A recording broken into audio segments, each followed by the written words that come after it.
नहीं तो अगर विष्णु भाई अगर इस तरह है तो फिर अमेरिका तो बहुत बेचैन हो गया था जंगबंदी के लिए, और ये सारा नहीं कहा जाता है हमारे यहाँ तो बहुत ज्यादा ये रऊफ क्लासर साहब फंस ने कहा गया था ना। कि दोनों मुल्क थक चुके थे। जंग जो है ना वो इतनी लंबी चलती नहीं चाहिए। आप रूस को और यूक्रेन को देखें, जंग जो होती है वो फिर चंद दिन के अंदर खत्म हो जानी चाहिए।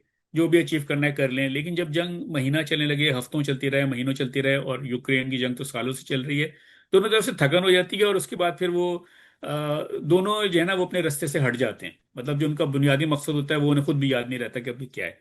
इस जंग का जो नुकसान है वो ये कि ईरान को बहुत ज़्यादा नुकसान हुआ है। उसकी प्रॉक्सीज को जो मदद देने की उसकी ताकत थी वो ख़त्म हुई है।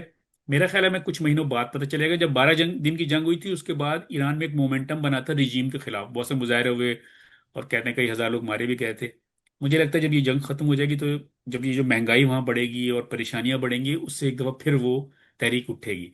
तो अगर अमेरिका इस सीज फायर को, पूरी जंग बंद कर दे मुस्तकिल, तो अच्छा है, दोबारा लड़ाई होनी नहीं चाहिए।